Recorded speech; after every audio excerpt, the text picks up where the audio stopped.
right. Hey, everyone. I think a few people are joining. We got some more. So I want to welcome everyone to the Contentstack webinar, introducing Contentstack.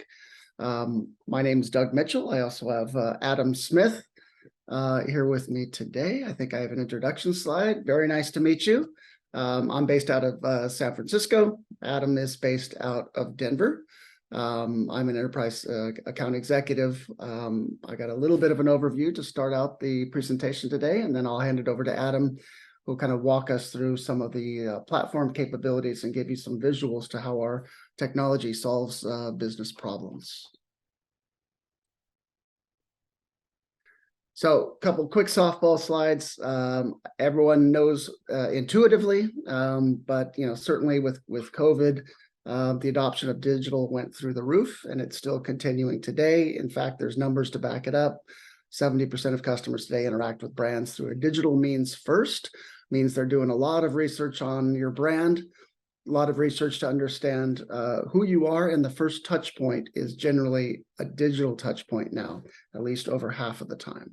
So the content becomes more relevant than it's ever been.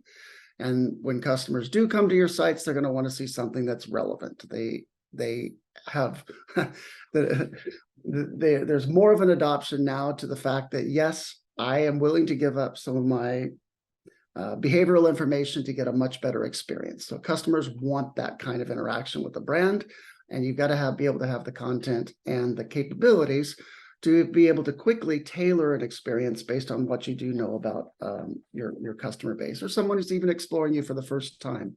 How do you adapt quickly and give them a personalized experience? Big picture, the issues are fairly well known. There are a lot of legacy systems that are creating sticking points within businesses. It's hard to move fast enough if sometimes you're in a legacy type software platform, and there's lots of either back end or front end issues that are time consuming. And a lot of what we hear over and over is the fact that companies just want to move more quickly. How can I spin up a landing page? How can I spin up an experience in a much shorter period of time than I can with a larger monolithic type CMS, for example? How do I move faster? How do I move better? How do I provide those experiences that will keep my customers engaged? Levi's had that experience. They were on a larger monolithic CMS. And basically what they wanted to do is create a lot more experimental and faster moving digital experiences, and then sort of fail fast, try something. If it works, great, we can measure the numbers and keep doing more of those types of things. If it doesn't, we can pull it back and try something else. Hard to do when those cycles are 2, 3, 4 months with a slow moving legacy type software. So Levi's actually about 3 years ago, I believe, made the move over to Contentstack. And once they got up and running, they were seeing, almost 30% increase in online revenues and lots of other great metrics. And they actually now have this faster moving team that's constantly experimenting and trying new approaches to engage their customers. HP's one I really like. HP also, in general, for many, many years, was using a large monolithic CMS. Here's where we kind of, our starting point with HP was the fact that they wanted to do something quickly. They wanted to innovate. They came up with this concept during COVID that no one's going to be going out for printer cartridges, right? A lot of us have HP printers. I have an HP printer, and they came up with this subscription model. Maybe some of you guys have it, Instant Ink. But that actually went from an idea of a forward-thinking individual within HP, and they were able to sign up with Contentstack, get implemented with this one division of HP, and get this out the door and running during COVID within just a 4-month period of time. So I don't know. It's still, I think, one of the biggest success stories that HP's ever had with a new division, introducing a new product or a new experience. I still use it myself to this day, but a lot of great metrics support that move as well. So sometimes organizations can find a starting point with Contentstack, Maybe it's not your entire enterprise on day one, but they're faster moving, more innovative divisions that can make use of Contentstack. And then we've actually expanded into 2 or 3 other divisions at HP thereafter, after this success. So we're going to get to the software here in just a moment. Sort of under the hood, Contentstack is a fully cloud native platform. We are built in the cloud. We're a founding member of the MACH Alliance. MACH Alliance is a consortium of about 60, 70 companies now that are built on the same premises, which is microservices, API first, cloud native, and headless. And it's a composable approach to a stack, right? So, you have your foundational, like Contentstack. In some ways, we think of ourselves as sort of the backbone or the spine, but with which we can integrate or add on other pieces to the corpus, such as the personalization or commerce or DAMs or PIMs or other technologies that can integrate via APIs. So a lot of flexibility in the way that you integrate. If a vendor is underperforming in personalization or underperforming in, PIM or DAM, you can actually shift those APIs and add different technology vendors. So you're not locked into just one monolithic structure, and you have to use whatever comes with that package that you bought. So a lot of flexibility in what we do. And this is my final slide. We are working with a lot of the biggest brands. Enterprise companies are 70, 80% of what our customer base is. And these are companies that have a lot of requirements around governance, workflows, permissions, security, scale, and then just enterprise readiness, localization. A lot of the technologies that we have in place that support these large organizations hopefully could support your business as well. So with that, I'm going to pass it to Adam Smith and have him walk us through a bit of the platform, and maybe you can see how it might apply to your business. Bravo. Thank you, Doug. Allow me just a moment, everyone, to share out my screen. And while I do, I'll just introduce myself super quickly. My name is Adam Smith. I'm on the product experience team here at Contentstack. So I'm one of our technical architects and engineers that helps out folks like you learn a bit more about Contentstack and how we can help. So we're taking a look right now at the Contentstack, really the interface, right? So the way I kind of like to show these is let's kind of walk through what it looks like to be making some changes super fast, right? To, in this particular example, our homepage. So if I take a look here, right, we've got kind of all the standard trimmings of a homepage. We've got, our title, we've got what that URL is going to be, and then we've got really that functionality that we want to use for marketing. So we've got things like our promo bar, our hero banner, etc. Now we're looking at this in kind of a classic form kind of based thing, but I'm more of a visual guy, right? I want to see when I make changes to this content, really what that's going to look like for my site visitors, right? So one of the things that we have is this concept of what we call live preview. And what that lets me do is, as I'm really working on my content, I can see exactly what it's going to look like, right? And I can do things like, okay, this would be a desktop, for example. Maybe I want to work on my mobile site, right? I can go right here and change it out to a particular mobile design if I'd like, things like that. But you can see this is really showing me now exactly what this site's going to look like. So let's say I'm making some changes, right? And I want to, maybe we're kind of getting through fall. I want to make some holiday changes to this. Well, let's go in for starters and take a look and see kind of how this is all set up in Contentstack. So everything on kind of this right-hand side, these are all pieces of content and functionality really that our developers have made available to us as marketing users, right? So if I want to, I don't know, for example, change this right here, right, where it says Caitlin's top autumn picks, maybe I want to change some of the copy there. I can go right down here, and here we call that what's called a modular block. So you can see we've got that little editor's pick right there with Caitlin's top autumn picks, and I can go in and let's make some changes to that. So I'll go right in here, and you can see, for example, we've got our title and our paragraph right there.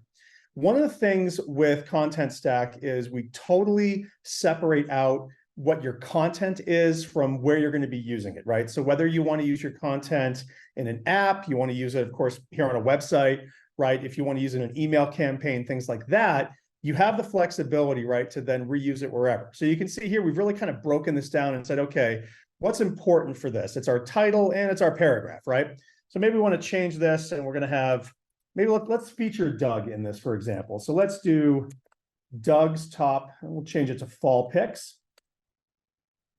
And now you can see, right in real time on the right-hand side, we're seeing exactly how that's going to change. So we're seeing Doug's top fall picks, and we want to change that paragraph too. So let's just do maybe our world-class fashion expert, Dapper Doug, curates the hottest trends and must-have pieces, right?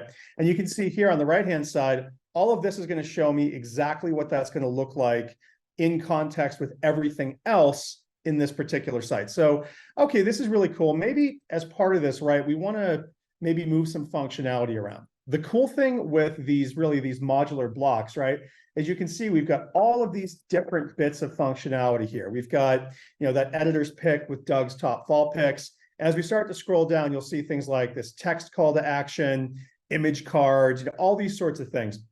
I like to kind of think of these as widgets or kind of pieces of functionality that our developers have made available for us, right? So if I want to go in and add new stuff, this is really my library of different components I can use. So here we've got image cards, calls to action, text, things like commerce and all those sorts of things.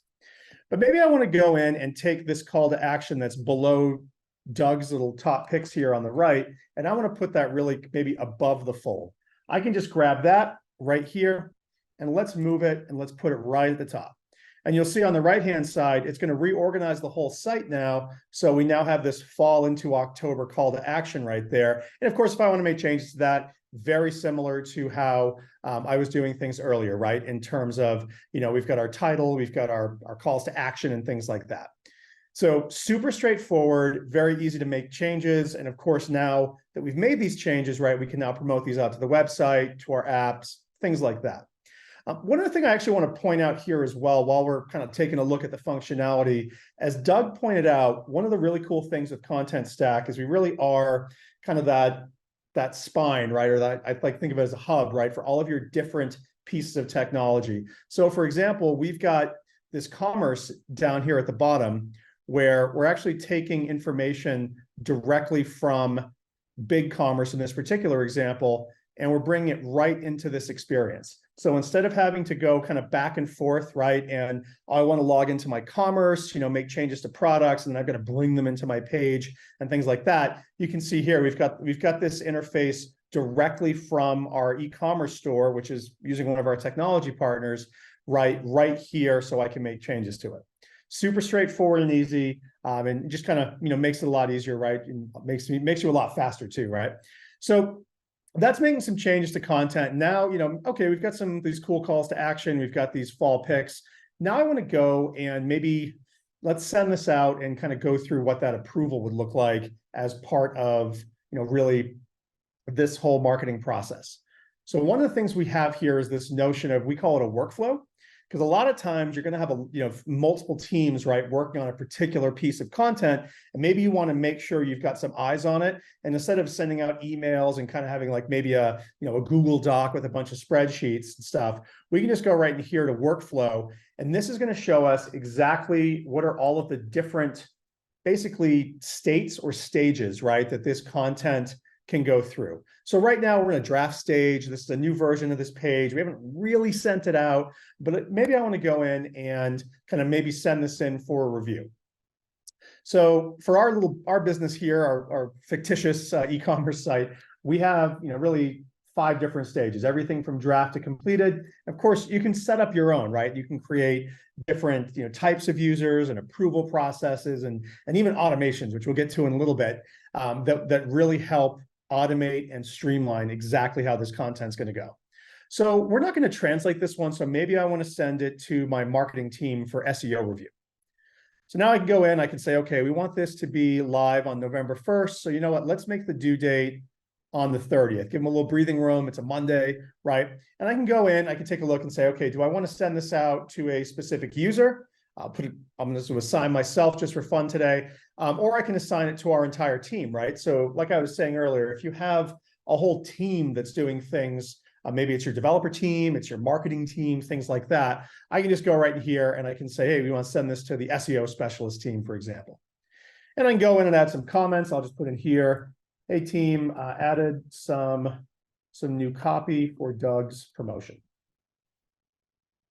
Thanks. So I'll go in, I'll update this. And now we've put that into a workflow, right? So now this is going to go in and say, this is a stage that this is added into. And I can, of course, now go in and let's take a look. This is the version that we're on now. It's version 32. I can go in, I want to rename this, right? So let's say we'll do Doug's campaign. So I'll just name that as Doug's campaign. And now we have this version. It's gone into the workflow. It's now really going through that process, right, of approvals and making sure that we're able to publish it. I kind of glossed over this versioning thing. I just want to dive into that for just a second. If I dive back in here, you can see that this is going to show me really a living history of everything that's happened with this particular piece of content. And this is super cool for a couple reasons. Sometimes it's nice if you want to go back, maybe you're not doing a campaign anymore and you want to go back to an earlier kind of baseline version, or even things like, if you want to have compliance and you want to take a look at really how things have changed as part of your business, that's something you can do too. And one of the things that I think is actually pretty cool here too, is you can actually put in not just like some random version number, but I can say, hey, this is when I changed the design, or maybe, this is when I did the August 31st group demo. And I can go right in and take a look and see exactly, in this case, right, that August 31st group demo. I'll go in, I'll save this, and now I can say, okay, well, what did that look like back in the August group demo? And you can see it's now going to show me, right, that older version. I can, of course, go in and preview exactly what that looks like, and really lets me take a look at that, that living history of a particular piece of content. Now, as we're kind of taking a look here at this content, we're kind of going through that publication process, right? We're in the workflow and everything else. We also have a lot of ways that you can go in and collaborate on really what has changed in this content, right? Again, making this super fast for your users. So here, I've got this conversation on the right-hand side with one of my colleagues, about reviewing a URL, but I can go in and see a living timeline of exactly what has changed, right, in our conversations here, instead of kind of going through a bunch of emails and stuff and, taking a look and kind of guessing where things have gone. So we want to make it super straightforward and really easy, right, for folks to collaborate on this content. Now from here too, right, before I publish this out, I can go in and take a look and say, okay, well, let's go in and really see what's the information about this? Do we have some other languages maybe that we're using this for, maybe some other markets? And I can go in and take a look at even things like, really, where are we using this throughout our organization? So you can see, we're using a different version of this, of course, in our Labor Day release. We've got a sales roadshow, for example, that we used a different version in. But then we can also see exactly where this content is being published out in the world. One of the things that Contentstack does kind of uniquely, right, in our space is we make it super easy for you to have different publishing targets for different contexts. So let's say you have an app, or maybe your developers want to have their own playground. You can set up all of these different publication environments and send content directly to them. I'll show you that right now. So I've made some changes to content. I'm actually going to go back to my Doug's campaign version here. It's in a workflow. I'll just approve it. And now let's go and publish it. Now, once we enter now really this publication process, this is where, as I kind of hinted at earlier, we can now take a look at really exactly what we call them environments. I like to think of them as publication targets. And really what these are these different areas that you can send this content to. So I've got, for my development playground, I've got a local one, but then we've also got a preview. And of course, we've got our production. Some folks might be wondering, well, are there permissions and security around that? Absolutely. So as part of really that workflow and that content process, you can set up exactly who has access to environments, to workflows, even things like who can work on specific little fields, right, of particular types of content. So you can get, as I like to say, super granular about where that's going to go. So I'm just going to go here and, let's send this to our preview environment. And we're only working on the English version, so let's just do that. And now I can send that out, and it's going to now hit our preview environment. So I can now send that website address out to other folks and let them see exactly what the preview is. We can get some consensus. And then once it makes sense, of course, we can send it to production. So that's really kind of taking a look at kind of Contentstack 101. While we're here as well, there's a couple of other things I wanted to point out. Again, as Doug pointed out, one of the things here is you have this ability to go in and integrate with all sorts of other technologies, right? That's what makes the Mock Alliance approach, super flexible for our customers. And one of the things there is even here, I can go in and, for example, right, I can take a look at my Google Analytics right in line with the content for the last 180 days. Of course, this is all pulling out of Google Analytics using what we call our marketplace, right? So as your technology needs change, maybe you want to go to a different analytics provider, maybe you want to go to a different commerce provider, right? What we're going to do is allow you to connect just like I'm doing here, and I can take a quick peek at exactly, like, for example, right, the information I want as part of that Google Analytics. So I think everyone is on mute as part of this webinar, but if anyone has questions, please feel free to put them in the chat, and Doug can let me know, and we can kind of walk through some specific things, questions that you might have. While we're in here, and this is kind of a Contentstack 201 thing, but I like to show it in case we have technical folks on the call. We have this whole notion of developer tooling. This is super clean, super fun for business users. Maybe I'm a developer, right? And I want to take a look at what is important to me to access this particular content. Maybe I'm building an iPhone app, for example. So we've got an app for that, as I like to say. I can just dive right in here to my developer tools, open this up, and I can see exactly, let's say I'm going to build an iOS application, which is iPhone. I can just dive right in, right, and see exactly what I need to do to get this particular piece of content for my app. Again, kind of Contentstack 201, but if we've got some technical folks on the call, I think that might make sense for you. And it's super easy. I don't have to go through a bunch of documentation. I don't have to kind of, figure out exactly, where this content is as part of my content platform. I can just copy and paste this right into my app. Speaking of help and, kind of navigating the system, one other thing I like to point out here is really the way that it's so easy, right, to go in. You've got questions about how this product works, how to use it. Really any questions at all about your project, is we have this whole concept of a help center that's built directly into our product. And the reason I like to point this out is this is super context aware. So it's going to say, hey, you're a marketing user. Maybe these are things that are important to you, right? So it's showing me things like, hey, here's how I can start using Contentstack. What's a content type, right? What's live preview? And you can also zoom right into things like our additional resources. So if you have feedback about the product, you can, of course, click on that. You can go into documentation, which will go directly to where you want. But one of the coolest things here, right, is, okay, this is all really nice. I've gone through, but I have a question that I maybe need some one-on-one help with.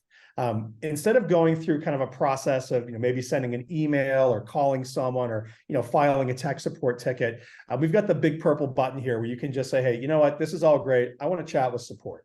So you can hit this, and now it's going to open up really a one-on-one conversation, right? It's going to put me right in the queue. It's going to connect me with our 24/7 support team. And, first going to ask me some questions, what can I help you with? And if I go through here, I can, of course, type in a few different things, or I can just say, hey, the AI stuff is great, but I want to talk to a live agent. That's what I want, right? So I can hit on that, and it's going to bring me right now to basically our support queue, right? I'm going to X out of this real quick so that our support team doesn't open up a ticket for me, although I'll probably get a Slack message in a minute. Yeah. Cool. We got one question. I know we're getting towards the end of the half hour.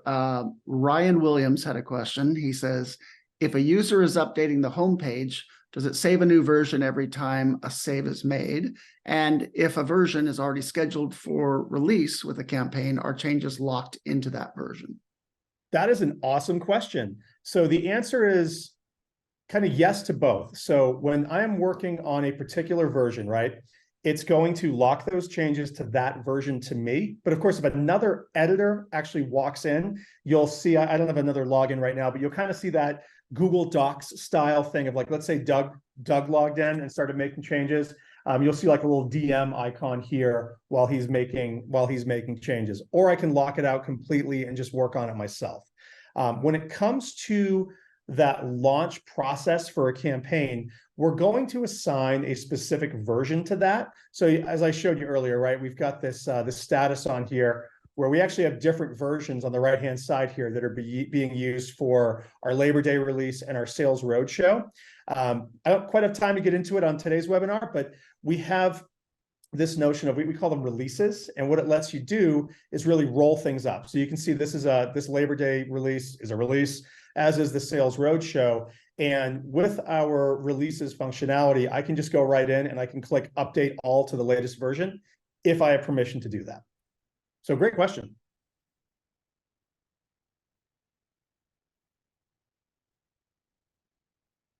So I know Cool. we're coming And up. hopefully that answered your question. If you've got a follow-up, you can add it. Cool. So I know we're kind of coming up on the 30-minute mark. There's one other thing I just wanted to show, and this will just take about 2 minutes. I'm going to kind of breeze through it real quick as a little bonus.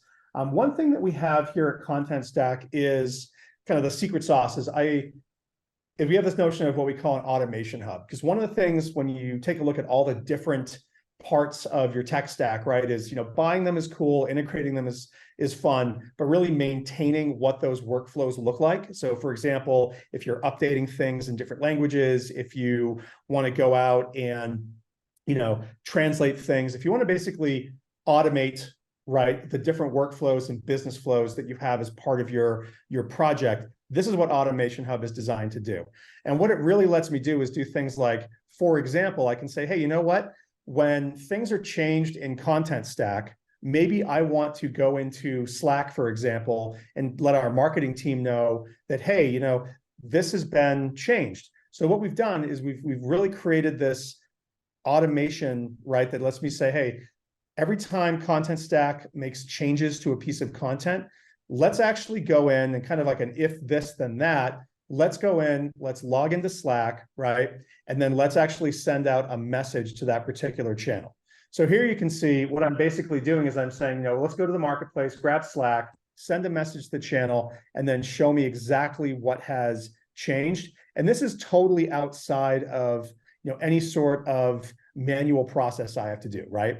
So you can see, you know, I'm basically saying, hey, let's show this. And the cool thing with Automation Hub, and we could spend an hour talking about this, is this also uses our marketplace. So for example, if I want to use a different product and really automate that connection with it, this is where I can do that. So I can say, hey, maybe we want to send out an email, right? Maybe we're using ChatGPT and we want to do a first, you know, prompt that's going to go through and make a translation, right? Maybe I want to launch our website with our launch hosting service, et cetera. So we have all of our technology partners here, and of course we're adding them every day, right, for apps. So really lets you go in and make those really quick and, you know, lasting connections, right, and take out a lot of the manual processes that you might have to do otherwise. So awesome. That's about it. That's all I have for thanks, Adam. Hey, I just want to point out real quick as we say goodbye. Thank you, everyone, for joining. I hope it's obvious, but I'm going to say it anyway, that this is actually an instance of Contentstack. We're not working in a you know, sort of offline environment. It's actually that fast. It's actually that modern. It's actually this easy to use. And it does have the kind of enterprise features that some of the largest businesses in the country and the world really depend on to run their content businesses. So hope you saw something fun today. Hope it tickled your imagination perhaps, and you'd like to chat with us. Would have to spend some more time and understand what your particular use cases are, and maybe even, you know, show you your site in Contentstack as well. But thank you everyone for joining, and thanks Adam for the great demo.